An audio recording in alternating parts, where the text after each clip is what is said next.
Hey there, Maslov here. Hi, everybody. David Bacon, my co-author from 40 years ago. I don't know. We'll start out slow a little bit. I think we're live on YouTube, on the That's, YouTube here. that's live.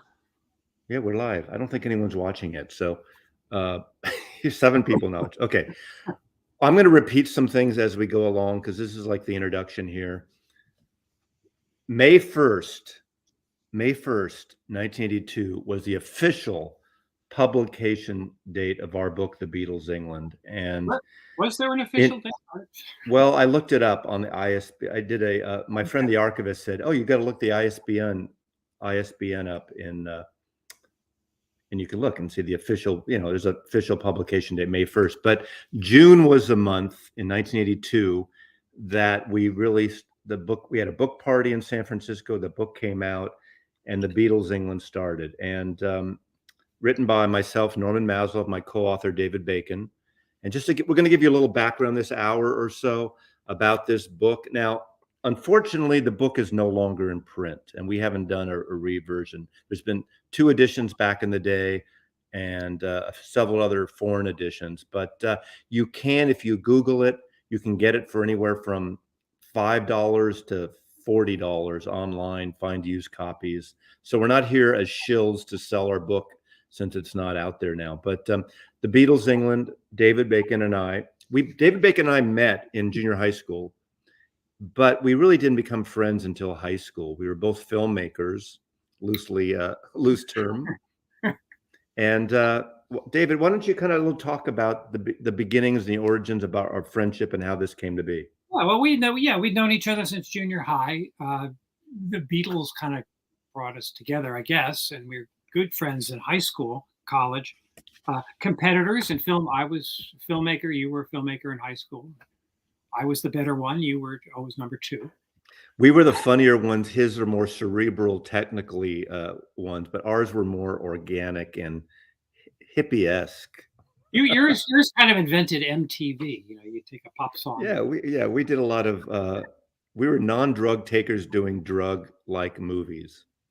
I use Mad Magazine as my inspiration, but so we were, good friends, and I guess in the late 70s, both of us took trips to Europe because that's what you do. We were out of college by that point. I think you took a trip first. I went in the spring I went in 1978 after I got out of college. I got out of college in 77 and I went backpacking through Europe in 78. And of course, like we all do when they're Beatle fans, and we use this quote a lot back in the day. People would say, why do you do this book? People would go to Stratford-upon-Avon to see William Shakespeare. They go to the Anne Frank house in Amsterdam, and people were going to Abbey Road, to the Crosswalk, and to Liverpool. And I went in 78, and David went the following year in 79. I actually did a bit of research. I was kind of thought of it as I was there for a month and kind of did a little pilgrimage, so to speak. My first arrive in London in March of 79 and check into my hotel. And first place is up to Abbey Road, the crosswalk. And I really lucked out because on that first day in London, I ran into Paul McCartney.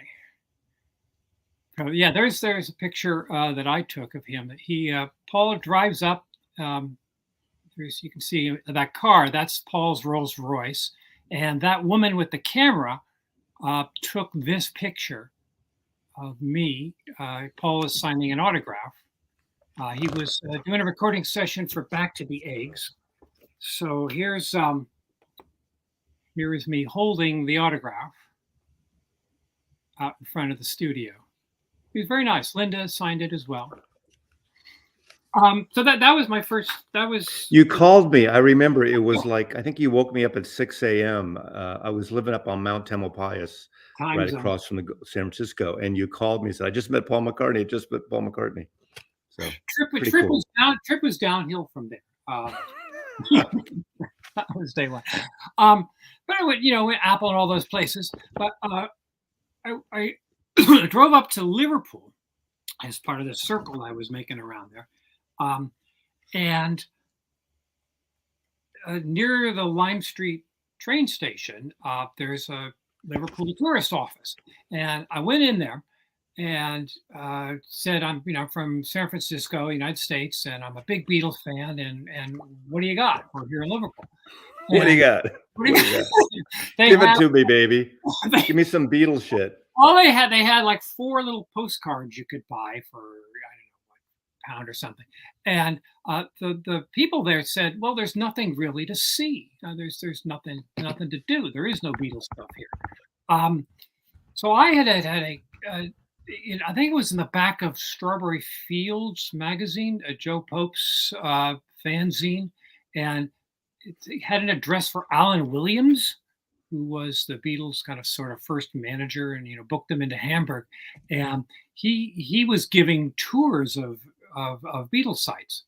So I gave that. I called the number, and his wife Beryl answered, and she was very sweet. Said Alan was out of town, but we would be arriving tomorrow on the airplane, and she was going to swing by the hotel, pick me up in the car, drive out to the Manchester airport, which is now I think the John Lennon airport, and we picked up Alan Williams, and surprise, here's some nerdy little kid in the back seat, me. And they gave me a tour around, they went to Penny Lane, Strawberry Fields, and Quarry Bank, and Liverpool Institute, the big highlights. Making sure I paid him in cash the £10 that he wanted. We got a story about Alan Williams later in 1980 when we go back. But that was great, and I took some pictures, and I came back, and we were just sharing our adventures. And I think, Norman, it was your idea to actually try to make a book out of this. Of course, I'm the idea man. You knew all the knowledge. You know the specific things. You're the technical. You're the teacher. You're the prophet. I'm the spiritual advisor. Namaste. I am the artsy one of the two. I'm the funny one of the two too. Now here's the deal. I can. David gets back, and we started comparing notes of where he went and where I went, and we realized, there's nothing to see here. They kept saying, and especially someone wrote in the comment here, this is like the perfect comment of the time. Liverpool was trying to forget the Beatles in the 70s. The Beatles left Liverpool to go to big city London. That's what artists do to make it big. You go to the big city, go to New York, go to LA. Am I defending it? Whatever. That's just the truth of what it was. So I said, why don't we do a book of this? This would be really great. Let's do a book. And so we decided to put this book together. We just sort of started, Right. There was no guidebook at the time, and there's a story that I'm going to take a story from many years later. What's the guy in Liverpool who does the walking tours? Porter. Richard Porter. Yeah. And he does these great London walks. The London walk. I went to do one when I went in 2003 for the concert for George. I wrote him ahead of time and said, I'm coming there. He knew exactly who I was. And because of our book, The Beatles England, he has had a cafe for a while now. He bought the Liverpool, the gift shop over on Baker Street now. He's a co-owner of that. And he does these great walking tours to this day. And since our book, there's Mark Lewison and a few other people have done kind of walking guides to London or Liverpool. And what was really interesting is that when I went on that tour, halfway through the tour, this is in 2003, he stops and says, we have a guest today. We have Norman Maslov, who with David Bacon invented Beatles tourism. And he was kind of a tongue-in-cheek way of doing it. It took 2 San Francisco guys to write this first book about traveling to the UK, San Francisco. So, about the Beatles. So David and I started doing this book, and we started working on it. And we decided in spring of 1980 to do a trip. We researched it as much as we can. And what David said, and is right before we got on here, this is before the internet. Yeah, Talk about that a little bit. Well, trying, taking today's modern world with the internet, you just Google it and you find this stuff. We went through these books and we wrote down every address we could find. I think we used the London and Liverpool. Yeah, there's the office in your. We got the yellow pages Yeah, from London and Liverpool. the phone book, and We, just we looked ordered phone books from England. You could order, those are the days you could order any country and city phone book shipped to you free. And I think we put together a pretty decent list of places and their addresses, and we just sort of took off. We flew to London, and with a couple of cameras. And this was also pre-digital photography too. So we had rolls of film. So we couldn't. We had a lot. I think we used a couple hundred rolls of black and white and transparency film. Yeah. I don't know why we shot black and white, because it's cheaper, I guess. But well, I think in those days, if having worked with photography a lot, when you do transparencies, if you want to do black and white, you got to transfer it to black and white. Sometimes you got to do an internegative. It just tends to be. I know we did some in our book, some that we transferred, and in those days, the resolution from color to black and white wasn't as good. So if you really want to do some black and white, and the way our book ended up happening, which is, I'm jumping ahead, we had so many signatures in the book that could be black and white, and so many signatures. We only could do certain signatures. If you know the book design, only certain signatures were in color. So we were limited to what we can do in color, although we didn't really think of what we were going to do in color and black and white until as we started getting in the design process of the book. We didn't know any of that stuff going in. I mean, the only experience we had in putting a book together is we both worked on our high school yearbook. There you go. 5-6 years before that. But we just dove in. We're taking pictures. Remember, so I said it's where we're shooting film, so we couldn't look at the pictures as we were going along. Yeah, we had no proofing. We weren't doing Polaroid proofing or anything. So we just shot a lot. We shot a lot, and we brought everything back. And remember we practiced though. We that's right. Cameras. We went around North Beach in San Francisco and just pretended like we were in London taking arty pictures.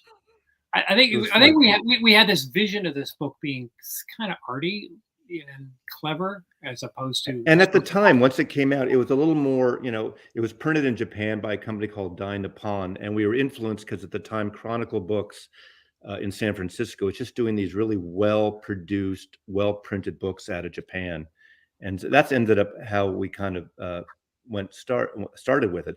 So we went to England together. We were there for about 2 weeks, 3 weeks, 2 weeks probably. I think. Well, total trip, I think about 5 weeks with Hamburg.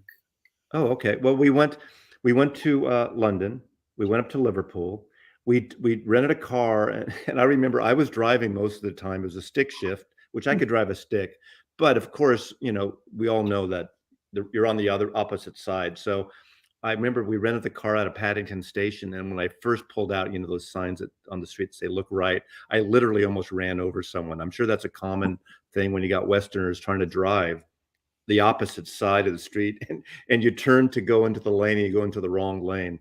But we drove up to Liverpool. We went through Wales up to Liverpool, and then we did a section all on day tripping where we went around which we'll talk about a little bit, of several places. So our book has a section of London, Liverpool, and day tripping. And day tripping is everything, obviously, that's not in, like Stonehenge and West Malling Airfield for Magic Mystery Tour, and Hamburg, Germany. We actually took the ferry, I guess, to Hamburg, right? How did we get to Hamburg? Yeah. A ship overnight. Yeah, well, yeah. So we went to Hamburg and we did the early clubs there, and that was pretty much it. So let's talk about that trip, because that was pretty hysterical. It was. There's a lot of stories. When we were in Liverpool, remember I had met Alan Williams, and he gave me a tour for £10, and he was a nice guy. And so the second time around, we said we were coming. Now we didn't tell Alan Williams what we were doing. We were just two Beatle fans, but he kind of Airbnb'd us into his house, and he had this big I remember kind of Victorian, almost like a big funky mansion. That's a yeah, picture of huge, me. huge rooms, and so I don't know what he charged us, and I think there was some other guy standing. I guess he rented Again, out. yeah, Alan Williams was their first manager early on, and he owned the Jacaranda Club, which was a coffee bar club where bands played. And the Beatles, there's a famous story of the Beatles painted a mural on one of the walls down in the basement, I think, at one point.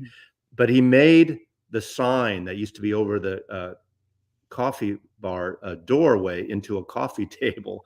So there's a picture of me at his house and the coffee table. There is one other, you're talking about the guy. There was a guy staying there too that looked like he was dressed like a Beatle. And this is a picture of me and that guy that was dressed like a Yeah, Beatle. that's him, right? He was staying That's there. the guy.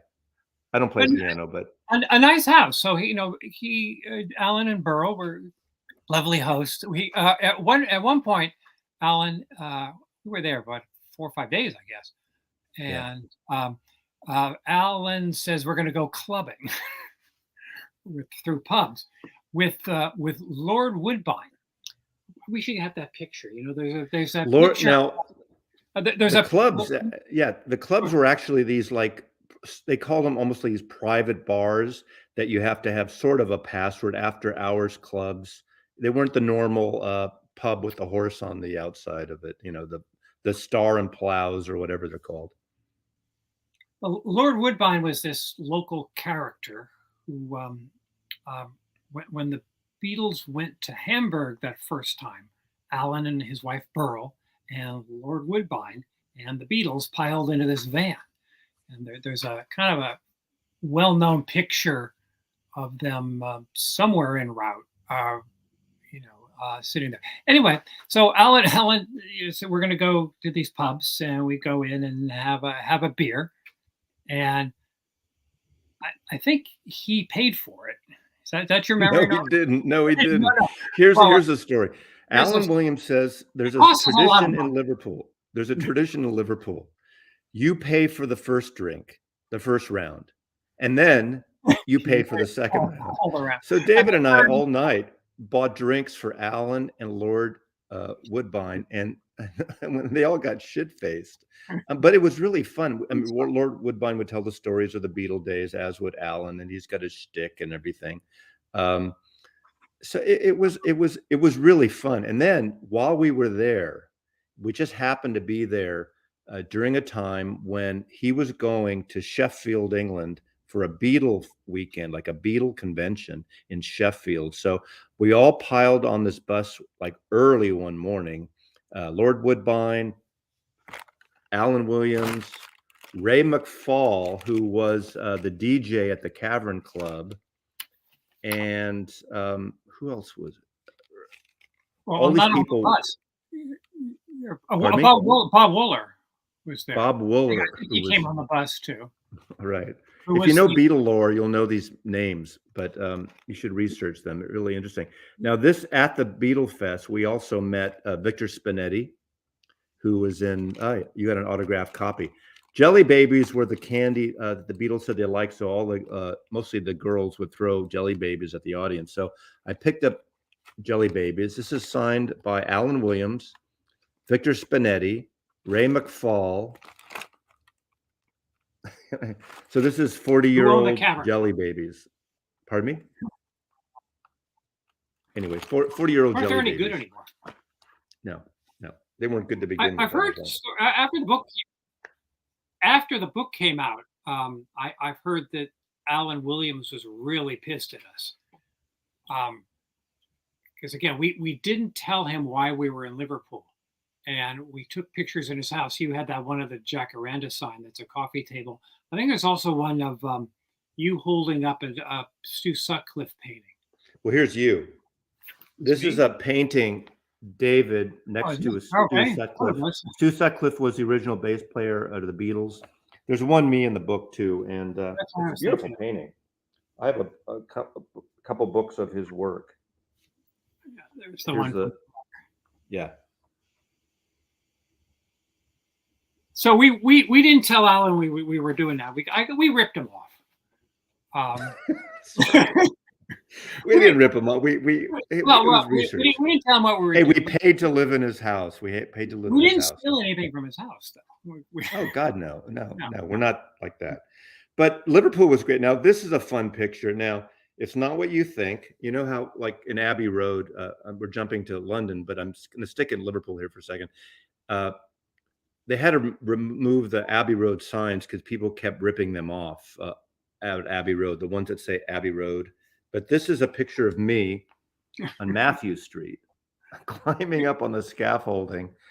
I was just pretending. This was a Sunday morning. No one was around.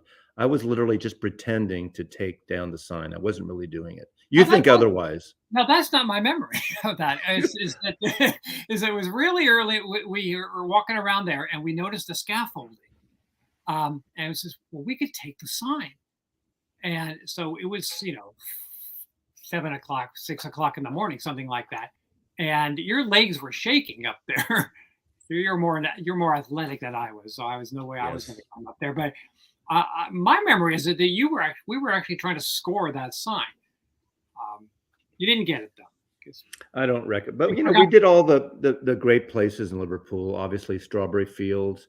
David took this picture. You can see barely far right, me walking away from the camera. This is the what was an orphanage, very close to Penny Lane, and another. This is a good story because this is a picture that one of us took, David or I took, and it turned up on a. You took it, okay?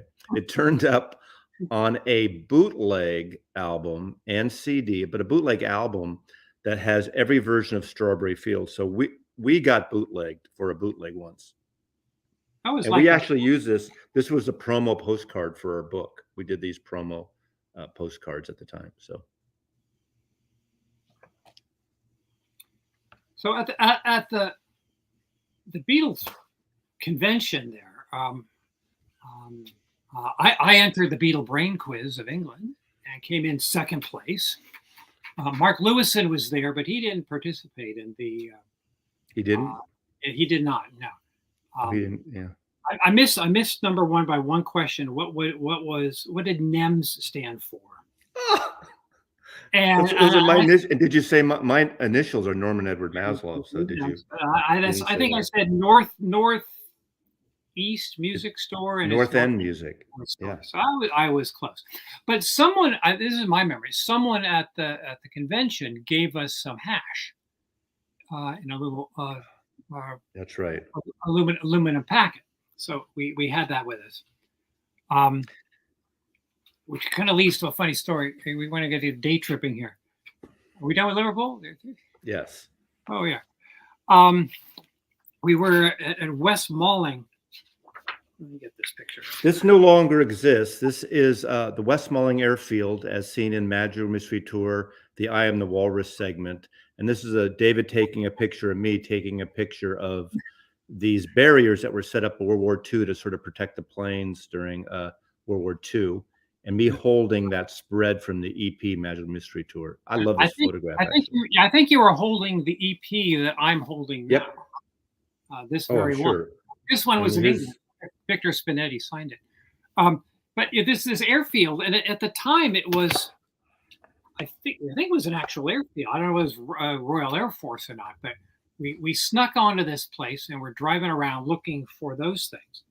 And if you've seen the film Magic Music Tour, there's a scene where the bus and George Harrison and Mini Cooper are going around the circular track of the airfield. We're driving around that. Our bright red hash. Bright red rent-a-car, bright red. Right. And yeah, we realized that we were on a runway and not on a road at 8 o'clock in the morning. So with the hash. So we were like throwing that out the window. We were throwing the hash out the window because we thought we were going to get two Americans getting busted in 1980 England. We didn't know. We don't have to call our parents and tell us that we were in jail. Yeah. So we went around also a lot of places around the day tripping thing. And one thing, again, this is pre-internet we talked about, and there was a lot of stuff we just couldn't find that nowadays would be so simple. And one of the places we wanted to find the Helter Skelter ride that Paul used the name for the song Helter Skelter. And again, we weren't aware that Helter Skelter, in a way, was a generic name for a ride that's in a lot of amusement parks and seaside amusement areas south, right? And so, out of the blue, I can't remember. Again, probably from that yellow pages of the phone book, I found the name of a resort in the south of England. And I just wrote them a letter saying, we're doing this book and we're looking for a photograph of the Helter Skelter that you have. And that's the only one I knew of at the time. 3 months later, I get this photograph in the mail and said we could use the photograph. Very nice. So, that was a big yeah. score.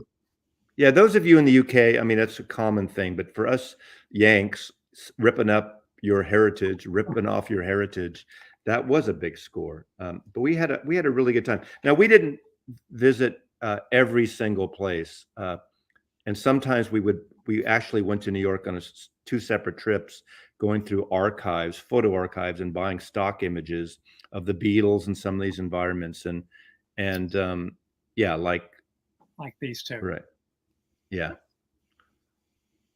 Lennon's estate, Ringo's houses, the houses, George Harrison, Esher.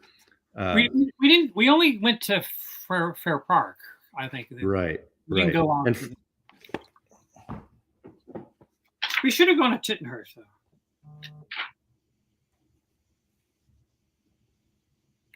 There's the front gate, the Fair Park. Now, this is the time, again, a lot of people weren't really going there yet. On the side, we walked around the perimeter. We used this in our book, a black and white version of this, and we kind of labeled it "Discarding the Material World." That's way around the back. It's way around by the I think it was the gardener's entrance. Now, this is a flopped image. This is at the front. This is flopped, unfortunately. This is one of the guest houses at the very front gate on Fair Park in Henley-on-Thames. Just a train ride out of London. Back in those days, the gate was open. Right. We could have walked. But we didn't walk in. We were actually really courteous, and we really stressed the fact that we wanted it to be courteous and not have people, step on people's property, because some of these places were still, part of the scene, and people live there. I forgot to show this. Yeah. What I was saying, with respect, I think we made an editorial decision not to include graves.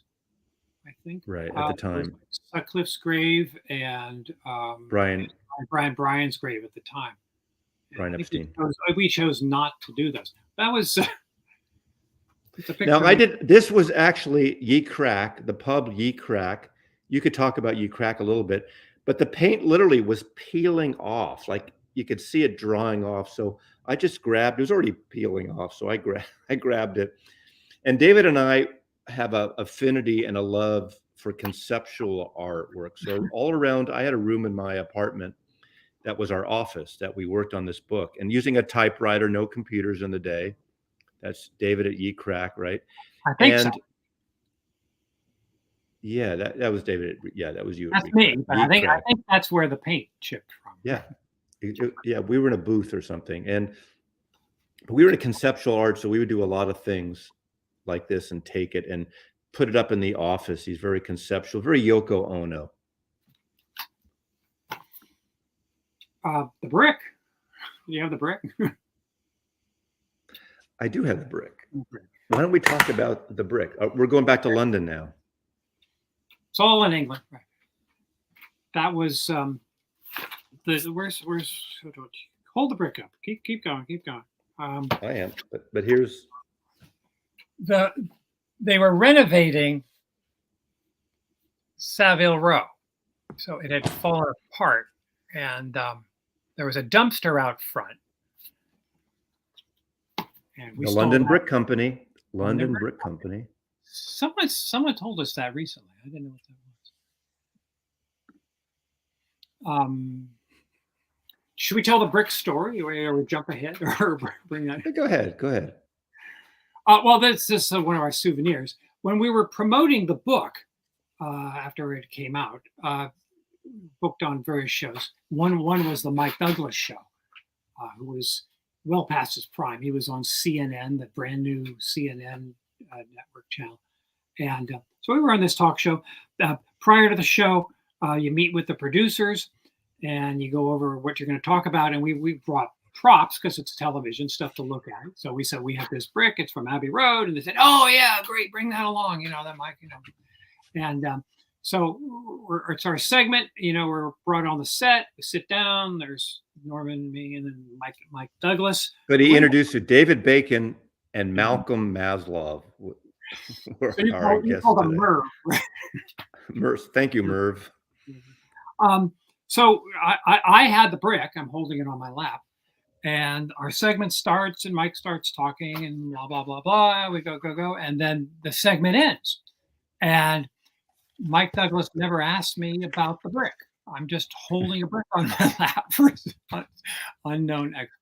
So, John Marino says, "Oh my God, insert the Pink Floyd reference." Well, you're talking about bricks in the wall, but we have a better one, and that is the Battersea Power Station. You all know it from Animals, but this is the power station as seen in Help, the film Help. So we do have the Battersea. That's before the Pink Floyd, and of course Raja, that man-eating tiger that escaped from the London Zoo.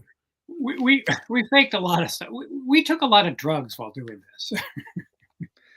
Yeah, if you read the Stonehenge section, we took mushrooms when we did that. Now, having said that, a few people have asked, the book is out of print. I have some copies, but really not enough to sell anymore. I have maybe less than 50 copies, 75 copies left. I don't know. But if you Google it, you can find copies anywhere from $5 to $40. You can find cheap copies, probably autographed ones that are out there. I'd have to sell the ones I have left.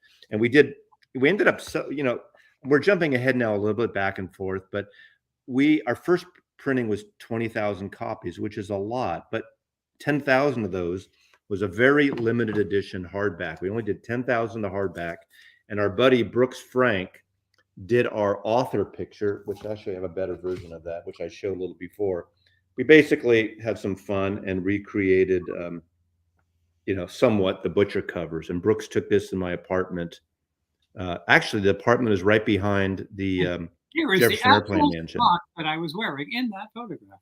You still have it, huh? Okay. Yeah. Crazy. Both of these belong to my father was a dentist, and I forgot. These were his lab coats. So So we took that picture for the cover, and then we got a Japanese. Sony did a Japanese edition, which is kind of fun. They changed the cover somewhat, and it's obviously, in all Japanese. in Japanese. Let's see. Yeah, I mean, nothing to see really unless you speak Japanese. We were very arrogant with this. So because Dynapon, which printed our edition, a Japanese printing company, I guess had some association with Sony. And they approached us wanting to do a Japanese edition.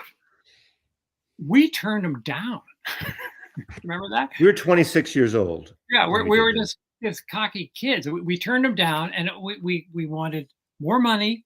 We wanted a high-end Sony component video. We wanted a trip. And we wanted a promo trip to Japan to promote it. We don't promote books like that, right? They politely offered us more money, but we didn't get a video system. And then Columbus Book in the UK did a division of Doubleday at the time, I think, did a UK edition, and then a paperback book edition. So all in all, we had 40,000 copies in print. Which now our American copy, we kept trying to get a publisher initially, and we got turned down by all the majors and minors. And Chronicle Books actually made us an offer. And again, we were arrogant again.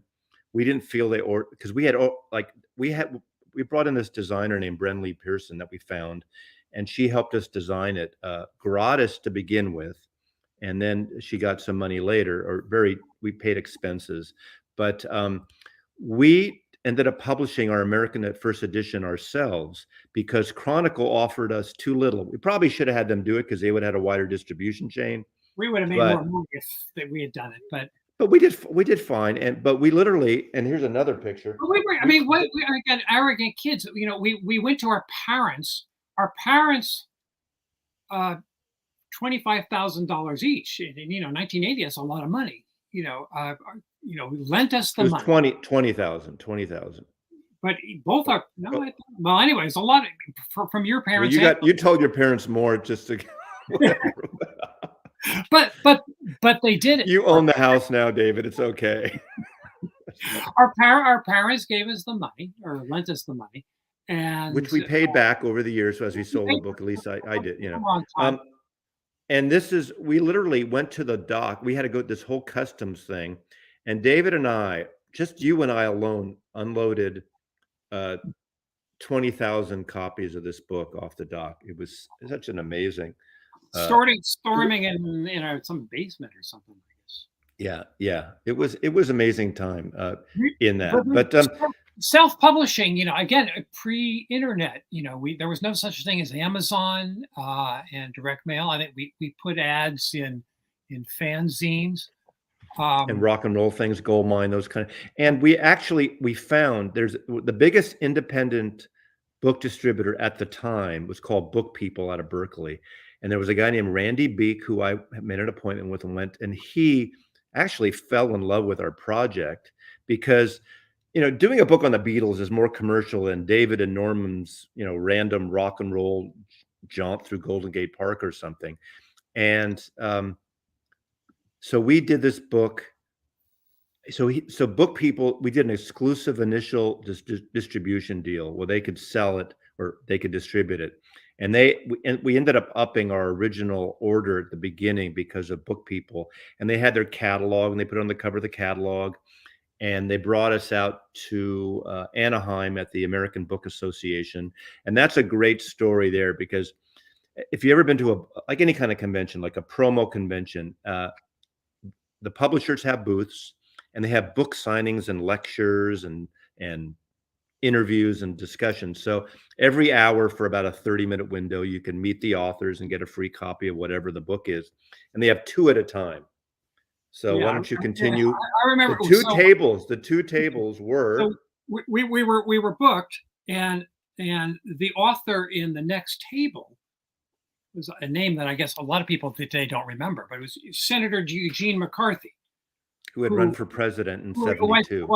Who I think either he won or came close to winning the New Hampshire Democratic primary and forcing Lyndon Johnson out of the race, the incumbent president.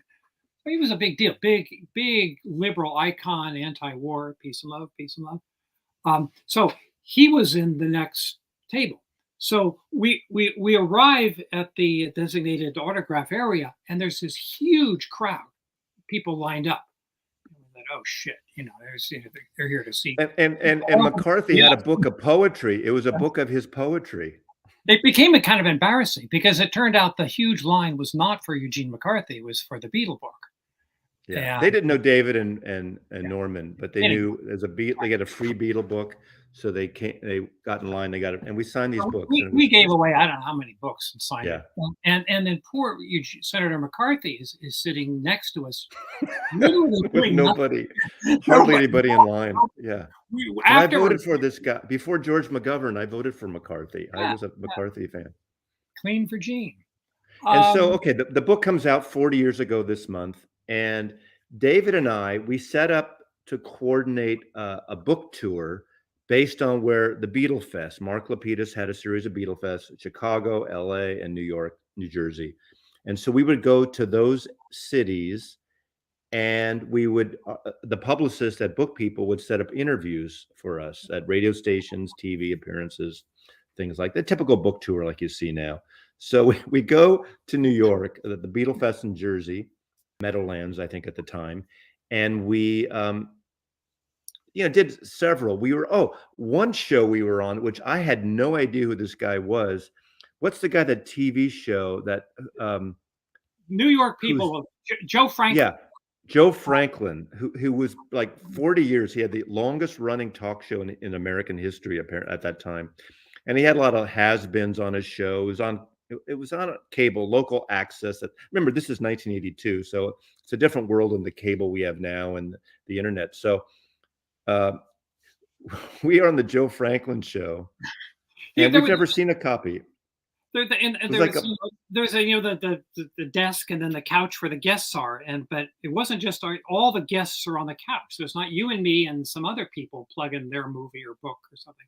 And Joe is, I guess his shtick is he's asking each other about the other guest. It was really. You remember that? But going home, that it was taped in the afternoon. Going home to watch it. We were home. We were at the Empire Hotel at Lincoln. No, Friday night we were at the Meadowlands when it was supposed to be on for the Beatle Fest, and it wasn't on that night.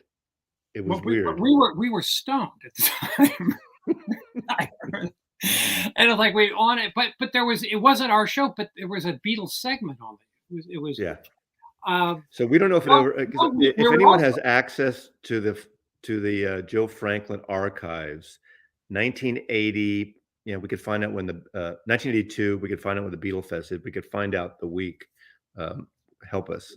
We were also booked at New York to Rockefeller Center to WNBC Radio, and the disc jockey at the time was Howard Stern, and he was just started. He literally we were there in the late summer, so he had, I think it was his first month or two on. So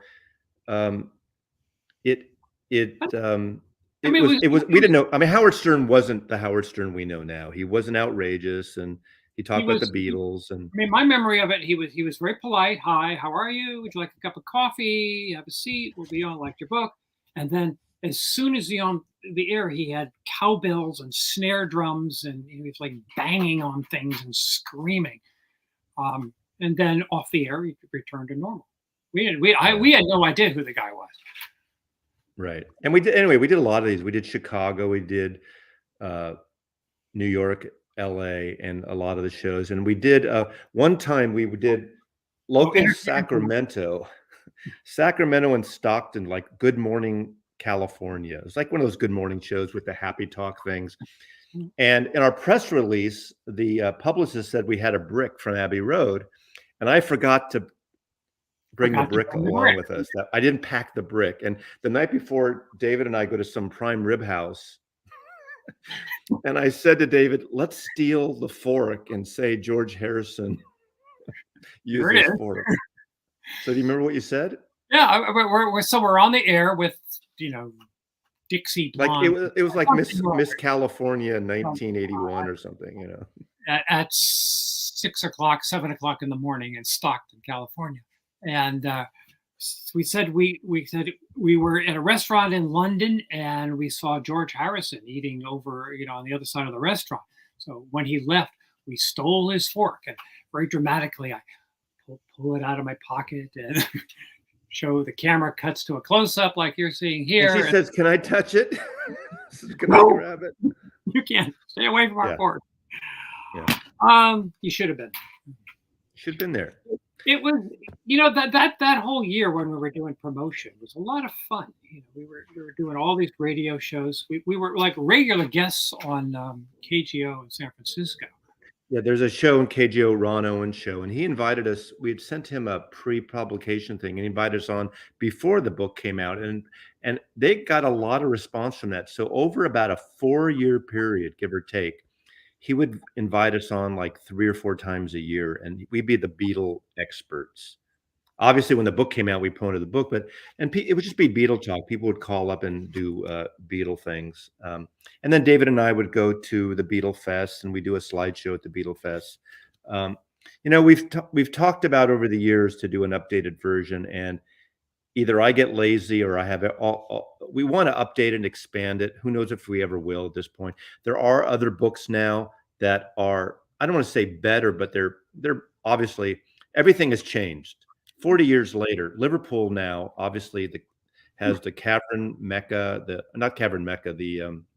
cavern has been rebuilt. When we were there was a parking lot. It had been torn down. There's now the cavern just slightly moved next to it. They recreated that. some That 20 years ago. wasn't there when we were there. No, no, not at all. There's the cavern walks. I mean, there's not the there's the there's it's Liverpool is It's big on the Beatles. Beatles now. Hard Day's Night Hotel, all the stuff Paul, that Paul's, we invented and they ran with. Paul's house and John's childhood home are open to the public, part of the National Trust. Strawberry Fields is now open to the public. There's Mendips. And that's where John in Liverpool lived with Julia. I mean, Aunt Mimi, excuse me. Yeah. We got this going. Thank you, Liverpool. Yeah, and so it's been a different world. So there are other books, Mark Lewison, Richard Porter. I mean, there's a couple of different things. Again, people have asked, is our book available? It's really out of print. I have several copies, but it's not hard holding on to. Go to Amazon and Google Beatles England, Bacon Maslov, and you'll find really cheap copies. Yeah, you can find them cheap, and it's a fun book. Again, it is outdated because places have been rebuilt. In fact, you look here. This is the parking lot where the Cavern Club once was, and right next to it, they actually built the, a recreation of the original Cavern Club. I think we made a really good editorial decision in putting this together, and because there are several books like this, but we did a compromise between. And this was one of our standard lines. We did a compromise between an actual in-hand guide where you could walk around London and Liverpool. And a lot of people have told us through the years that they did take our book to England and reused it, and it was a big help. But it's also a coffee table book. So you can, we kind of took arty-ish pictures as best we could. And it's this nice contrast between, an in-hand guide and an armchair travel book. And that's the line. I think we did a fine job.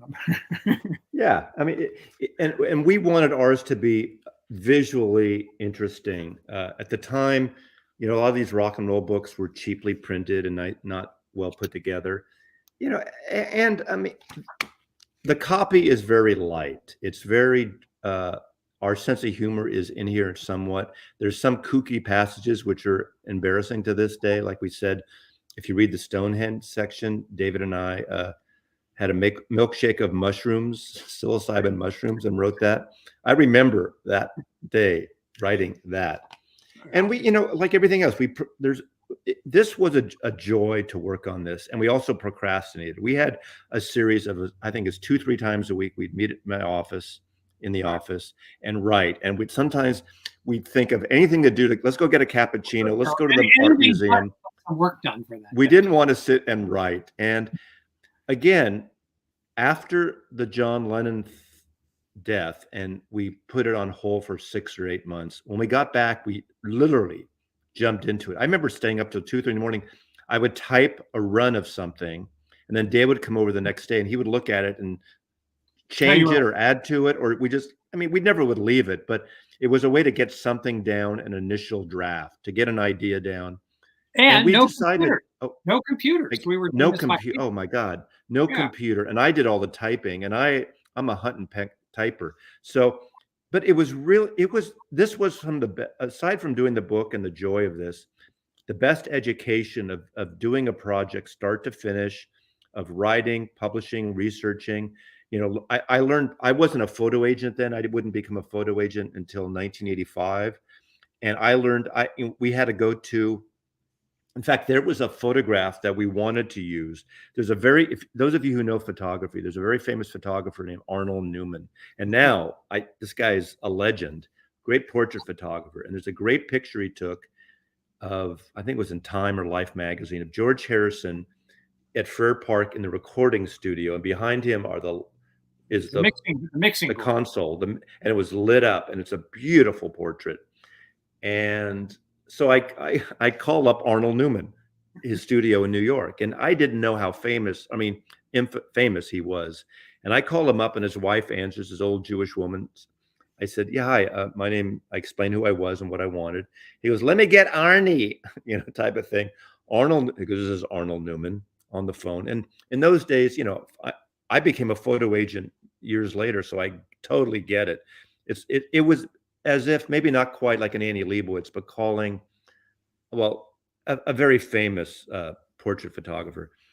And he started talking about ASMP rates, or ASMP rates are usually a quarter page. And I didn't know what ASMP was, which I learned later is American Society of Media Photographers. And there's certain rates. And we didn't have a huge budget, but we paid for all these other photographs. Some of them were $10, some were 25, some were 50. Maybe we paid 75 at the highest. He wanted $500. And we just couldn't do it. It wasn't in our budget. That's a And lot of money, he was right? really nice. He wasn't an asshole. And knowing now, I mean, that was like a deal to get an Arnold. We almost should have done it, pushed it to get that picture, but we didn't, whatever. But to get an Arnold Newman photograph in our book for $500, and that's the minimum I would charge for usage when I started doing the very minimum. So I totally understand that type of thing. So it was a really education. Those kind of things. Also, I think we did it because we didn't know what we couldn't do. So you do it. It's kind of like, we're not comparing ourselves to the Beatles, but John, you don't know it, so you just do it. Looking back on it, we didn't know what we were doing. We didn't know what we couldn't do, and we just sort of, our innocent arrogance, I guess, is what you could call it. I'm surprised we pulled it off. Actually, yeah, it was nice, and I think twice over the last 20 years we've had stops and starts thinking of doing updating it. I had one of my assistants when I had my office take everything and put all the copy into a Word doc. So I have all the copy. Of course, we need to correct it and add to it. Will we ever do it again? Who knows? But I think there's room for it, because still the ones that are out are either London or Liverpool, or there's a couple, or Hamburg. And not as visually exciting. And I think now what we know now, we could do it even better, but we'd have to make one more good trip there and add some photographs to it. I mean, so much we could research now without even going. we Technically, we kind of actually put some energy into it for our 25th anniversary edition. So it's 15 years ago. Yeah, but 50th, I think we're going to be too old to do a 50th, and no one's going to care. No. We did things like the Royal Albert Hall because of obvious reasons, how many holes it takes to fill the Albert Hall. The irony is that I didn't go there until the concert for George was the first time that I stepped foot in the Royal Albert Hall. Here's a story. So that's Savile Row. Let it be. We were on our way. We were going to take I'm going to share this. We were going to take some arty photographs there at night. We bought a handful of Granny Smith apples, and we were going to set them on the stairs or put them on the railing and take these arty flash photos at night of those. And so we were on our way there, and I don't know why we went that way, but we walked past MPL, Paul McCartney's offices on Soho Square. Right below Oxford Street. At 9:00 at night. And it was garbage night. And there were, half a dozen big plastic garbage bags, on the sidewalk to be collected. And you and I looked at each other. we knew what we were going to do. We grabbed the garbage bags. Now remember, let me put this in context. This is 1980 March. John Lennon was still alive. Paul McCartney had just released McCartney 2. Mm-hmm. There was a Saturday Night Live. Saturday Night Live bit where I think it was Charles Rocket was outside MPL throwing rocks at the window. Father Guido Sarducci. Oh, okay. Was trying to interview Paul and throwing rocks at the window and then pretending to wake Paul up, and Paul comes down. Paul would never come down. The day before we arrived, so we stole the garbage bags and ran, and we had to get back. We were staying at a hotel near Paddington Station, and if you've been to London, a lot of those stations in central London are you take the escalator down and you just go down to the bowels of the earth. I mean, they go way down in there. And we're carrying these garbage bags. One broke open, I think, spilling garbage. Yes, it's Friar Park. I know. I always say Friar Park. I do know that. It's a slip. It's like. Anyway, we hear this. I want to say this in the bags was Paul's garbage, and had a bunch of, fan letter. All these fan letters. This one is from some Japanese boy. Hello, Paul. I am Japanese boy. I can't wrote English well. I am 15 years old. I live in Yokohama. I like Beatles very much. He threw this. A lot of fan letters that were neatly torn in half. I just remember the vision of that. I remember we were sitting on our beds in the hotel room, looking at these, reading these letters in broken English from fans after Paul got busted and spent 10 days in a Japanese prison jail. And again, I remember walking down. I don't know if it was the Oxford station, Oxford Circle station, one of the stations on Oxford Street. One of those really, really long escalators, and my bag was one that broke open, and literally, it was all over. And luckily, we had a roll of gaffer tape because of the film, and I'm wrapping the gaffer tape up in the garbage bag, trying to seal it together. From somebody in Italy.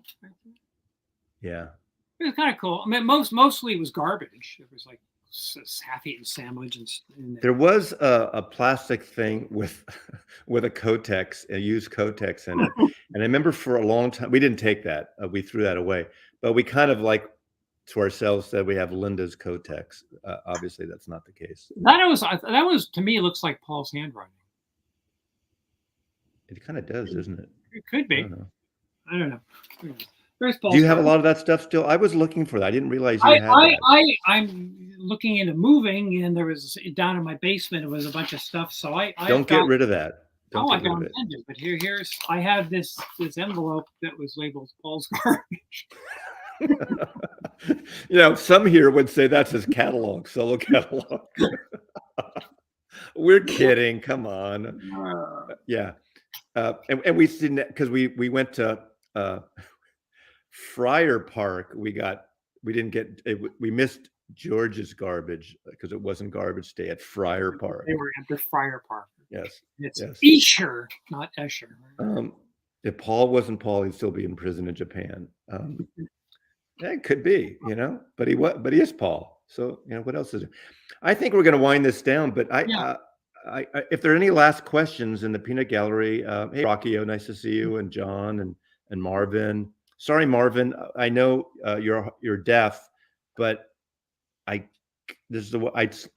talk fast. I talk over my lips. So, and a few other people there. So, again, our book is only available on the secondary markets through flippers. Yeah, I only have certain copies in my hardback. I think I have 10 hardback copies left. I'd have to sell them for $500 a piece, and you don't want to pay that because I'm not, I still have sealed hardback. I do too. I have 10 of them. We do. So we sold 950 or something of those. We made 1,000 hardcovers, right? 1,000 hardcovers and 39,000 soft covers, including the various different editions. We sold 40,000 copies of this thing worldwide. Not bad. What is the greatest Beatle photo ever taken? I mean, I like the Butcher cover, the Robert Whittaker photograph. I don't know if that's the greatest. It's probably the most infamous photograph, right? I mean, there's the Richard, Robert Freeman pictures. I mean, Robert Freeman's the photographer that took more covers than anyone. He took With the Beatles, Rubber Soul, Beatles for Sale, Help, Hard Day's Night, and that his Rubber Soul cover is, to me, it's just so iconic. I love that. I like the Richard Avadon pictures. This is a picture taken by Richard Avadon in '67. Of course, the psychedelic posters of Richard Avadon. Yeah, we met Robert Freeman. I have some of his photographs. He gave me a few of his contact sheets, and I have those in my collection. I collect photography, so I have Ethan Russell picture of John Lennon listening to the playback of the White Album. Ethan Russell took the Get Back pictures. He took the last photo session, Hey Jude album cover. That was the last photo session. I mean, there's so many great photographers who had a Richard chance to Avadon over photograph. your shoulder behind you, Richard Avadon. Pardon me? That's Yeah, Richard Richard Avedon. Avedon. Yeah, that's from the psychedelic series where they did the solarization after. I'm a fan of David Bailey, took pictures around Hard Day's Night period, 64.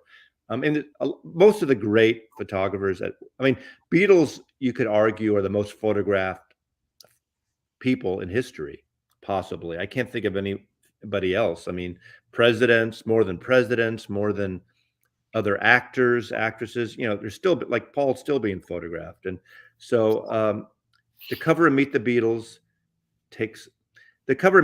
was Robert Freeman for With the Beatles cover. And that was not put together. That was one exact shot. They had like 20 minutes in a hallway in a hotel while they're on tour in England. And that was a light from the window. What a brilliant photograph that was. I mean, I've done things in my channel on the photographers and Beatle photographers, and that'd be a fun discussion to do with David maybe another time. But I think if you have anything else, I think we're going to wind it down for this hour. The Apple Boutique. Yeah. I mean, Good times. if you have a chance to take the tour, take the Richard Porter walking tours in London. He's great. Tell him David and Norman, Beatles England, sent you. He just write him and make a reservation. I think it's in St. John Wood's tube station. Near it, there's a Beatles shop, and well, he owned it for a while. He doesn't anymore. Richard Porter just bought it, so he owns that now. No, he didn't buy that. He didn't know. He owned that one for a while. He just sold that. It was taken over. He bought the Beatles shop right next to Madame Tussauds. Oh, okay, even better. Yeah. But it's worth taking. And of course, I forgot the name of the woman in Liverpool. Liverpool's got it all covered. You can take the tour. There's so many tours. You got the statues of the Beatles. You got the Ringo pub. We didn't talk about the Ringo pub. We could talk about every single entry in the book. David Ritter wants to know if we have any stories from a Hamburg trip. Let's close out with Hamburg then. Yeah, Hamburg. Hamburg. We saw the Pretenders there. We did see. We were sitting in. There was a place we saw the Pretenders were playing, so we bought a ticket. And I forgot the venue. I wish I could remember the venue. And there was a little diner, like a restaurant, cafe. We were in a booth, and literally the booth right across from us were the whole band, the original Pretenders. Minus Chrissy Hines wasn't there eating dinner. She wasn't? No, oh. She didn't. We remember differently. I wanted Chrissy Hines to be there, so I imagined she was there. Okay. We did stories. We saw Tony Sheridan at a bar. He was playing there. So he was. There's a. Well, this is the picture.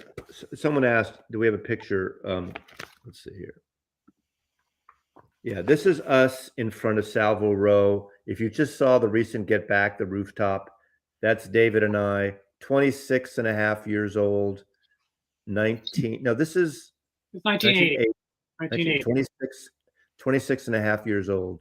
David and I are 5 days apart. I'm 5 days older than David, or 6 days, something like that. We're older now. We've aged in 40 years. Yeah. So there we go. Less hair. Yes. But Hamburg also, you go, the Herbestrasse is a street around the corner from the Reeperbahn where there's like a wall and you have to go walk through it. And there's all these storefronts where prostitutes would sit in these little window vignettes. I assume it's still the same somewhat. It's like a shopping mall. You just walk over. The Germans like to preserve their pornography and their sex. Yeah, there's sex shops at the airports there, literally in Frankfurt and everything. And you walk around and these young girls are grabbing you by the arm and want you to participate and play. I don't know the history anymore. We didn't go in any of those clubs. The Indra, the top 10, the top 10, the what's the Star Club? I'm sure there are different incarnations of them are there trying to make and profit off the Beatle thing. But imagine we were there in 1980 for the first time. Imagine in 1960, 61. what it was like, and these young boys, 17, 18, 19, 17, 18, away from home for the first time, had to play, what, 8, 10 hours a day in some cases, uppers, prellies, all the drugs they were on, the sex, like, Hookers, offered to them. transvestites, wild stuff. It was a wide, wide-eyed young people would understand that. So, yeah. All right. Okay, what are the most special to each of you? Okay, let's end it with this question, Rocky. Abbey Road is a certain thing, but we didn't make it in the studio, unfortunately. I don't know why we didn't. I don't know if we even asked at the time, but there's certain memories. Like I said, the Westmoreland Airfield Magic Miss Tour was a really fun moment. That Cool. was a great moment. Going to the gates of Strawberry Fields, the Fair Park is to Fair, see. yeah, You really yeah. need to see. Did I say it, or is it Friar Park? Friar Park, Friar Park, Friar yeah. Park Yeah. is worth the trip. The overall trip David and I had, it's like Bill and Ted's Excellent Adventure. David and I had a great adventure, 26 years old, driving around northern England, even driving through Wales, the beautiful sights. And we'd stop and get a pint wherever we could, going out to Stonehenge. This is before they had the fences around Stonehenge and Salisbury Plain. And we went there because of the movie Help. We wanted to include We some had a places. cassette player with the Help soundtrack. Oh, that's right. Help Yeah. album. We were quietly playing the Help album as we walked around. Right. Anyway, I think Abbey Road is the place. And this, there's if people watching don't know, there's a webcam at Abbey Road. That you can watch the crosswalk. Yeah, Google the it's 24-hour live webcam. You can see people Every day of crossing the year, crosswalk. all kinds of weather. You can see Beatle people taking pictures. My daughter did it a couple of years ago. Yeah. All right. Well, I think that's it, Mr. Bacon. Thank you for joining. He's on the East Coast in New Jersey. I'm on the West Coast in Seattle, and we Happy both Father's Day, grew up in the Bay Area. So thanks for watching. Again, our book's only available secondary markets: The Beatles England, David Bacon, Norman Maslov, and there you go. Thank you again, and thanks, David, for working on this. We've been friends for many 55 years or something, 54 years. So Mazzy loves you, and I do have a playlist, Beatle related, and David and I have done several collaboration videos, so check that out, and we'll see you next time.